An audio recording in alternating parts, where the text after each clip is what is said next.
Bonjour, ce cours concerne la création de formulaires sous Word.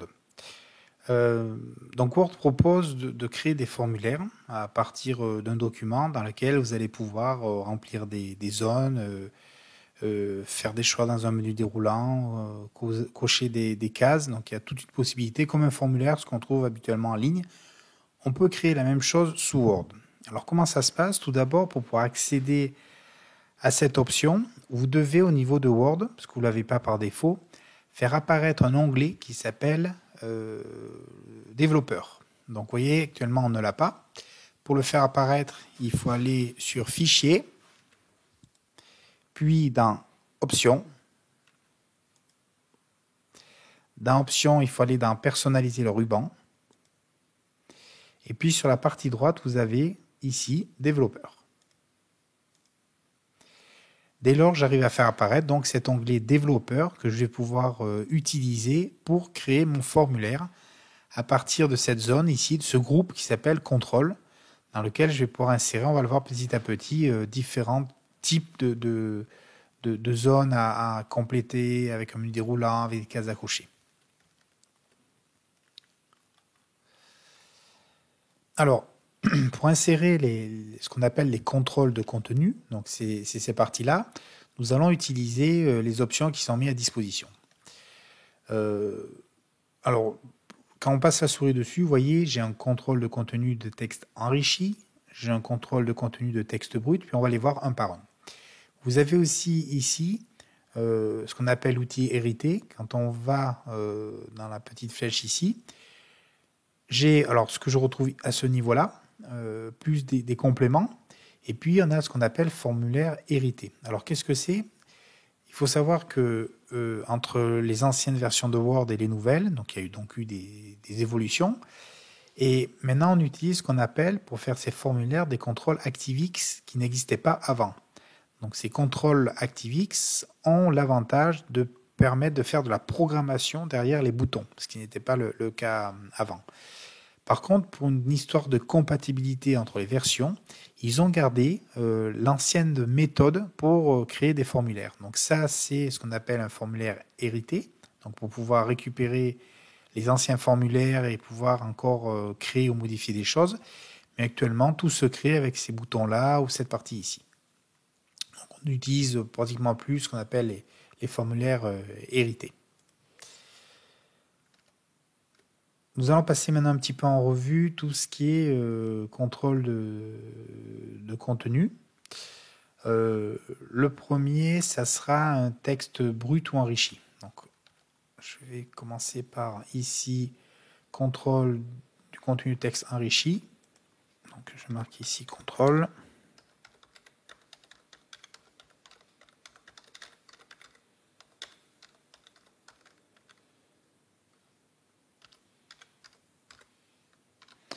Alors, pour qu'on puisse bien le voir, comme ça on verra la différence au fur et à mesure où on va avancer dans la découverte.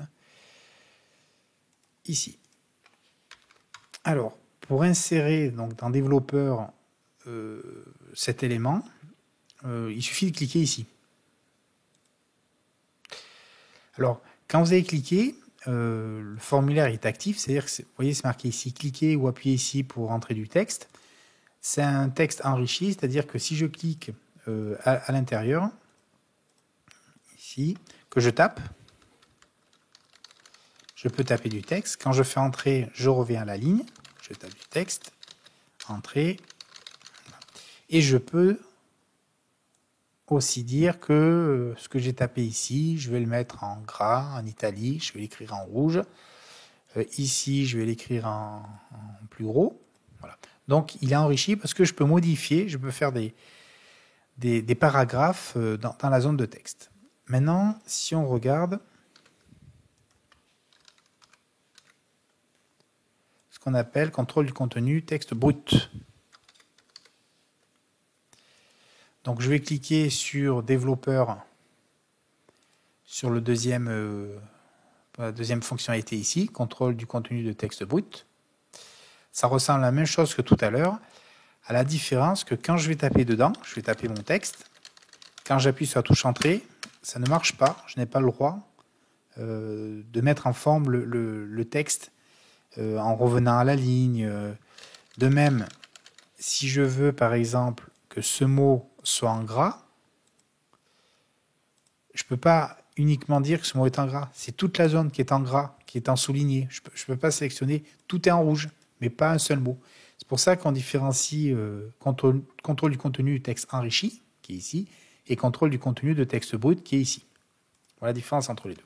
Alors, de même, je le dis maintenant, si jamais vous vouliez mettre devant commentaire, la difficulté qu'il va avoir, c'est que vous n'accédez pas devant pour rentrer ces éléments, parce que vous êtes déjà dans la zone dans laquelle il faut taper du texte.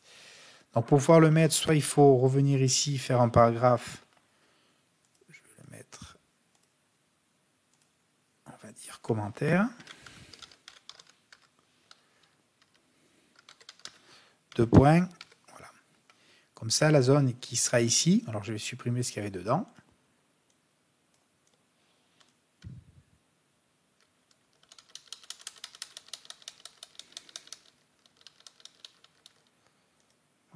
qui permettra d'avoir l'introduction et là la zone dans laquelle on peut taper. Donc souvent, il est conseillé de taper les éléments avant d'insérer le bloc. Autrement, il faut faire un retour chariot avant. Ou alors, c'est là qu'il y a l'utilité de ce qu'on appelle, alors je vais réinsérer ici une zone brute. Si je veux insérer quelque chose devant, il y a ce qu'on appelle le mode création. Le mode création, vous allez voir la même chose, sauf qu'on peut créer, on va un petit peu plus loin dans la création. C'est-à-dire, je vais cliquer et activer ici le mode création. À ce niveau-là, vous allez pouvoir dire, je vais mettre ici insérer un texte. Donc en mode création, on peut aller un petit peu plus loin dans la manière de... Et là, je vais mettre commentaire. Je sors du mode création. Donc vous voyez, j'ai pu modifier ce qu'il y avait à l'intérieur et là, je taperai le texte. Donc le mode création permet d'aller un peu plus dans le détail sur les choses qu'on peut modifier au niveau du contrôle de contenu. On continue. On a la possibilité d'insérer le contrôle du contenu image.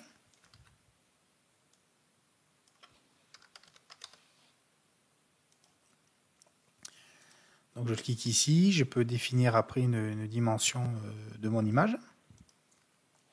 Ce qui fait que quand je vais remplir le formulaire, j'aurai une zone image, je cliquerai dessus. Je vais dire après à partir d'une image en ligne. Je vais prendre une pomme.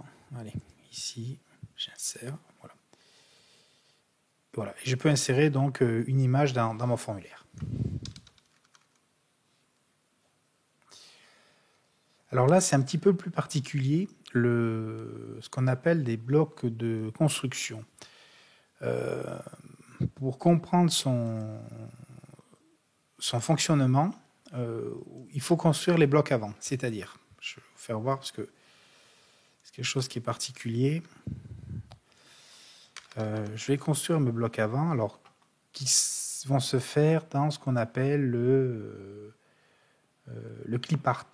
Le quick part plutôt, donc les parties rapides. Comment ça fonctionne? Alors je vais prendre un exemple. Par exemple, je vais dire que dans mon formulaire, je vais donner le choix entre différents poissons. Il faudra faire une sélection avec une description. Donc je vais prendre par exemple ici. Donc je colle, il me faut du texte d'abord pour vous expliquer le bloc de construction. Et je vais prendre, on va dire, ce texte qui va avec, qui explique ce que c'est le ton albacore. Après, je vais prendre l'anchois.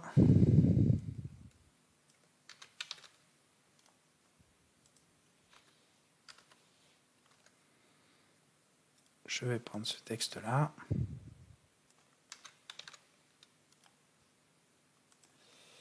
Et le dernier, l'anguille.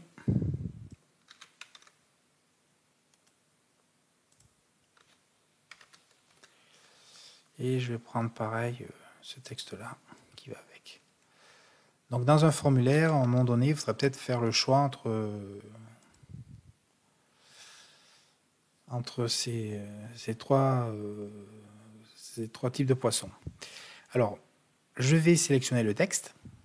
Alors, je peux même le mettre en forme. On va aller jusqu'au bout de la démonstration. Voilà. Voilà. Et voilà. Donc, je sélectionne ici mon texte. Je vais aller dans Insertion. Je vais appeler Quick Part. Je vais aller dans Organisateur de blocs de construction. Attendez. Non, enregistrer plutôt. Enregistrer la sélection dans la galerie de composants Quick Part. Voilà. Donc là, il donne un nom, il propose de le mettre dans Quick Part, donc c'est le menu où je suis. Donc je laisse tout par défaut. Donc, je mets OK. Après le deuxième,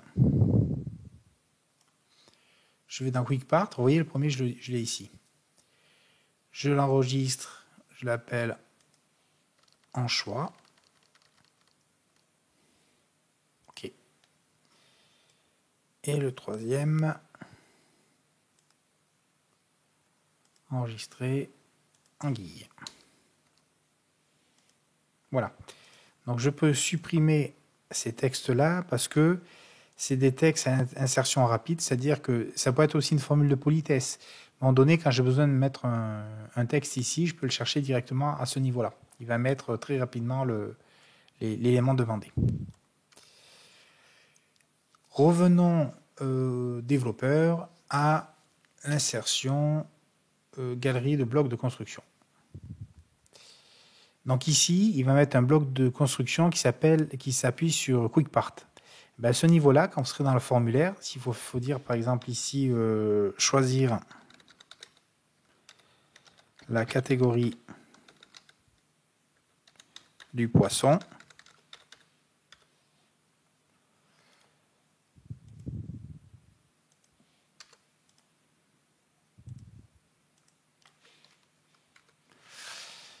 et bien la personne, quand elle ira dessus, elle pourra choisir directement, grâce ici à ce qu'on a enregistré dans Quick Part, ce qui l'intéresse. Donc voilà ce que c'est ce qu'on appelle je vais le noter ici, contrôle de contenu, de galerie, de blocs de construction.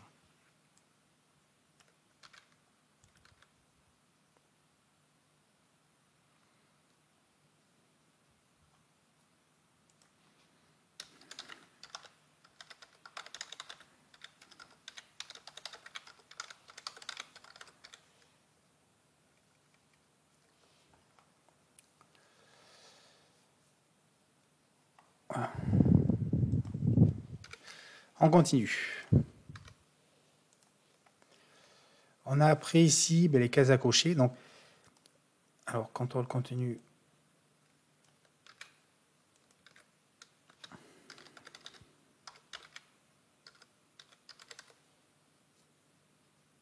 Oh, je les mets à l'intérieur. Donc ici. Donc ça, c'est quand vous avez des choix à faire. Par exemple, vous voulez prendre un pantalon, veste, chaussures.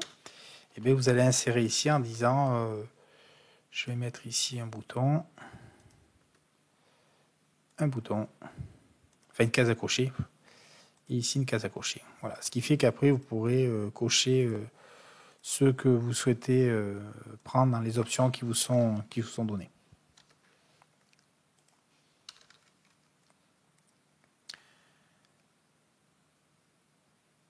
C'est case à cocher, je ne m'entends pas, case à cocher, oui. Donc là, on est sur un contrôle du contenu de zone de liste déroulante.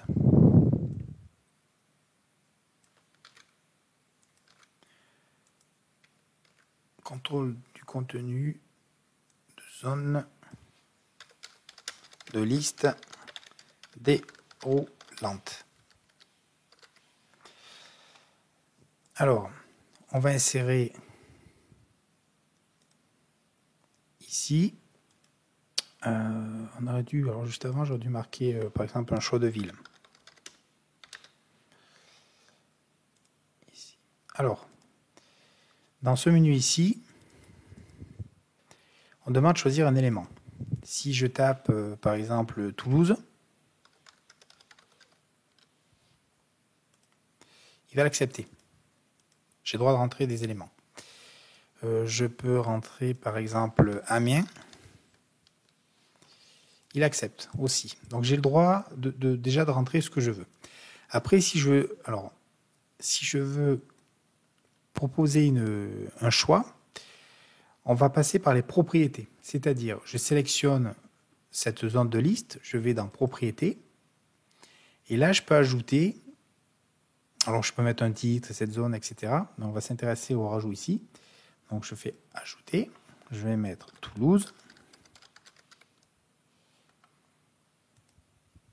J'ajoute Amiens.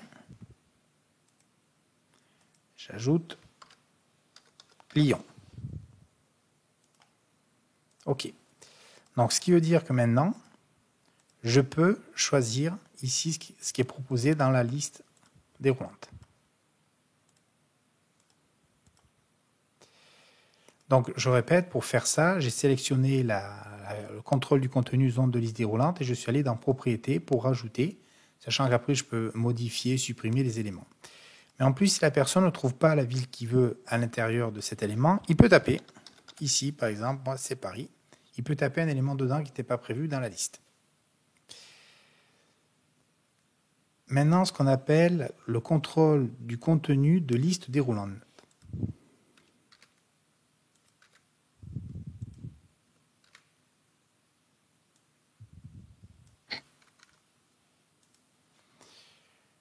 La différence par rapport au premier, alors je vais insérer d'abord ville.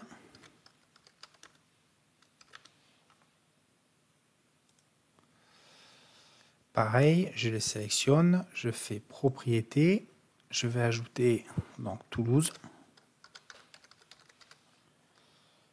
OK. Amiens. OK. Et Lyon, comme tout à l'heure. OK. Donc, dans le choix qui m'est proposé ici, je vais retrouver, comme tout à l'heure, les trois possibilités. Si là-dedans, quelque chose qui ne me convient pas, si je souhaite, par exemple, rentrer Paris, je n'aurai pas cette possibilité. C'est-à-dire, c'est un contrôle du contenu sur une liste déroulante finie. L'autre côté, c'est une liste déroulante sur laquelle on peut rajouter d'autres éléments, que dans ce cas-là, c'est une liste qui est finie. On ne peut pas rajouter d'autres villes si elles n'ont pas été prévues dans ce contrôle du contenu de liste déroulante. Nous allons nous attaquer maintenant au contrôle du contenu de sélecteur de date.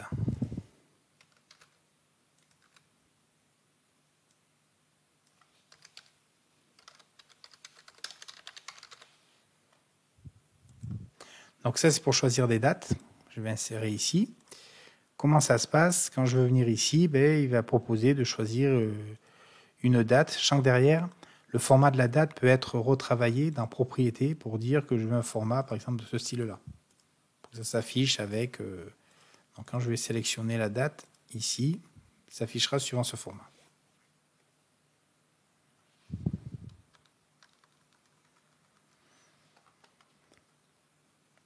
Alors, contrôle de contenu répétitif.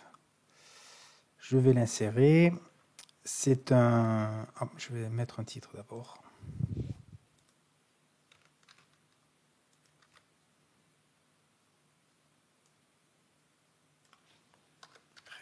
Répétitif. Donc celui-là, il est un peu particulier parce que il va être utilisé dans le cas où on veut répéter des choses, c'est-à-dire les dupliquer. C'est-à-dire, j'ai créé mon bloc ici. Dans ce bloc-là, je vais insérer, par exemple, je vais taper produit.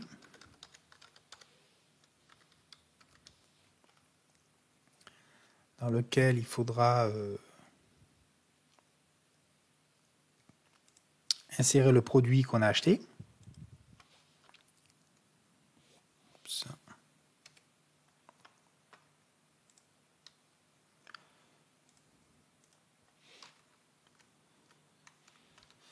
Et puis dessous, je vais marquer date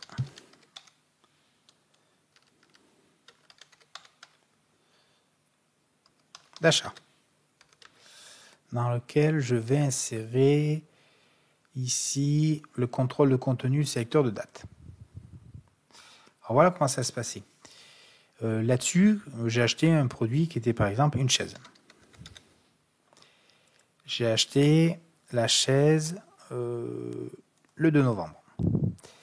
Mais j'ai acheté d'autres produits, donc je duplique. Je clique sur le plus et il me propose le nouveau bloc où là je dis je vais acheter aussi une chaise. Mais le lendemain, le 3, je répète et je peux insérer comme ça ainsi plusieurs éléments les uns derrière les autres. Voilà les principaux contrôles de contenu utilisés. Dans la boîte à outils, vous en propose un petit peu plus. Vous avez celui-là qui est intéressant, qui est la case d'options. Donc, je vais appeler case d'options. Je vais vous faire voir comment ça fonctionne, parce que pour moi, c'est important de savoir l'utiliser, sachant qu'il a une petite subtilité. Je vais case d'options. Alors, si par exemple vous voulez insérer une question, par exemple, avez-vous plus de 18 ans? Et à cette question, vous répondez oui, non. Alors, si j'insérais développeur ici, une case à cocher, je pourrais cocher oui, non, mais les deux en même temps, le oui et le non. C'est-à-dire, je vous le fais vite voir, donc si je mets oui, je mets non. Donc là, si j'avais inséré une case à cocher, et là aussi, eh bien, je peux tout à fait cocher les deux en même temps. Donc c'est pas ce que je veux, c'est que moi je veux une case d'option. Quand je fais un choix, je ne peux pas le faire dans deux options en même temps. Donc, pour faire ça, c'est ce qu'on appelle une case d'option. Donc je clique pour la première, et juste à côté, je vais mettre la deuxième. Alors, je ne peux pas modifier le texte directement, c'est un petit peu plus compliqué. Et puis, je suis passé en mode création directement. Là, si je veux faire ce que je suis en train de dire, je vais déjà mettre oui, non. Je vais être obligé de passer par les propriétés. Il va m'ouvrir cette zone ici qui est un peu particulière, dans lequel le nom se trouve à l'intérieur de ce tableau. C'est ce qu'on appelle caption ici. Donc là, je vais le modifier. Je vais mettre oui. Et là, sur le deuxième, je vais mettre non. Je sors du mode création. Vous voyez bien que là, si je mets oui ou je mets non, l'un ou l'autre se décoche. Si maintenant je continue, une autre petite subtilité. Êtes-vous un garçon? Donc, je vais, pareil, insérer mes cases à cocher. La première. Et la deuxième. Je sors du mode création. Alors, dès que j'utilise ici case à cocher, je bascule en mode création. C'est pour ça que je sors à chaque fois. Oui, je vais retourner en mode création. Je vais changer ça pour dire avec propriété oui, non. Donc là, je vais marquer oui. Ici, je vais marquer non. Alors,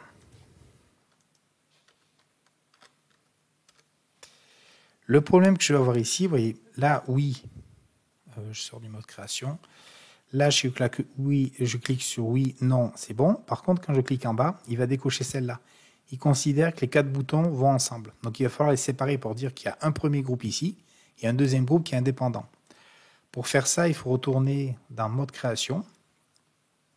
Et au niveau de propriété, celui-là, on va dire, enfin ces 2 premiers boutons, on va dire qu'ils vont partir du groupe 1. Donc dans ce cas, vous voyez, il y a groupe name ici. Je lui dis que là, c'est un groupe 1. Celui-là, il fait partie du groupe 1. Celui de dessous, on va l'appeler groupe 2. Et ici, groupe 2. Logiquement, quand je sors, donc là je coche, donc c'est indépendant par rapport à ça. Donc voilà, j'ai fait 2 cases à options qui sont indépendants l'un par rapport à l'autre. Je crois que c'est tout dans ce qu'il faut voir. Si on repart sur la partie cours, ce qui a été vu, donc on a utilisé tout ce qui était demandé au niveau des listes, déroulantes, contrôle.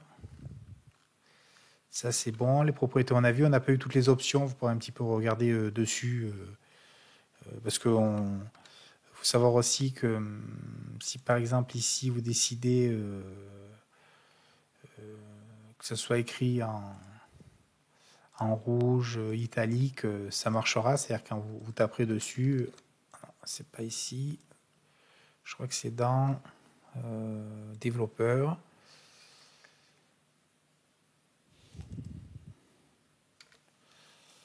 C'est plutôt quand on va choisir propriété, voilà, c'est là où on pourra choisir une couleur par rapport à la zone qu'on va compléter.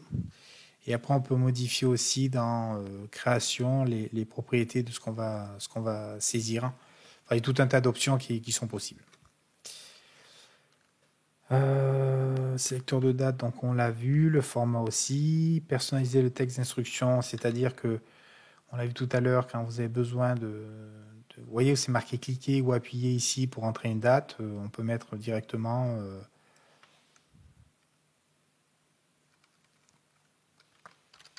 mettre une date. Quand je sors du mode création, ça sera marqué ici. Alors, je n'ai pas gardé la même couleur, mais bon, le principe, c'est le même. Je pourrais insérer la date, mais j'ai modifié le texte. Protéger le document. Alors ça, c'est important, c'est que là, vous avez vu, on a inséré plein de contrôles du contenu, mais on peut les modifier comme on veut. À un moment donné, il va falloir limiter l'utilisation du formulaire uniquement à de la saisie dans les zones qui sont autorisées. Donc, je vais vite enlever 2-3 petits trucs ici. Parce que là, actuellement, je peux tout modifier. Voilà. Là, c'est pareil. Ici. La date aussi, je l'enlève. Oups, je l'ai trop enlevé. Justement, on voit les erreurs qu'on peut faire si on donne accès à tout. Alors, je vais peut-être dire ici, je me choisis ici un élément. Donc, je remets un petit peu à un niveau sans saisie particulière. On va laisser jusqu'ici. Alors, donc, une fois que vous avez fait votre formulaire, on va le protéger pour éviter que les gens ne puissent modifier les textes qui sont en haut, en bas, modifier l'intérieur, entrer dans le paramétrage de votre formulaire. Pour ça, on l'avait déjà vu dans le cours précédent, on va restreindre la modification.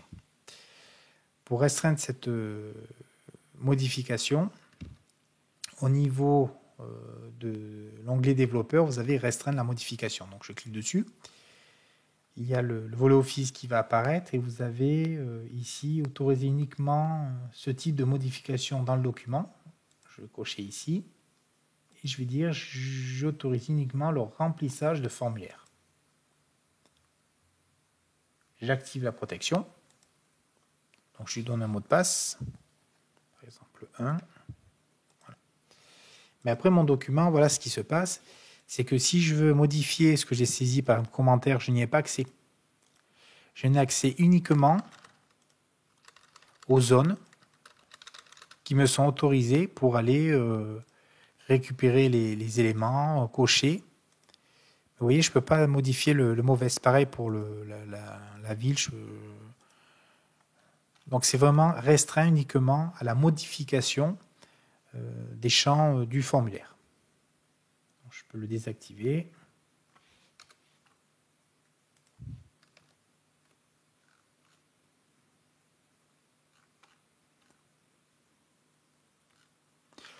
On peut insérer des champs complémentaires.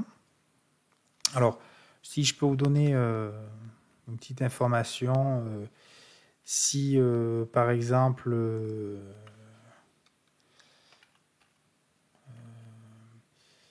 ici on voulait mettre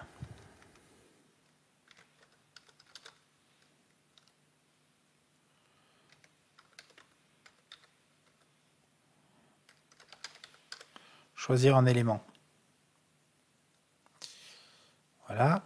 Mais sur le mot élément, donc ça c'est quelque chose en plus qui n'est pas dans le cours, on peut mettre une infobulle. C'est-à-dire, donc je sélectionne le mot élément, je vais aller dans insertion, dans quick part, champ, je vais choisir auto text list.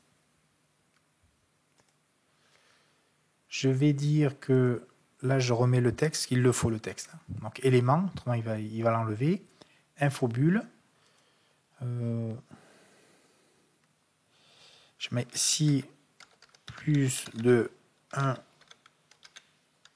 choix justifié.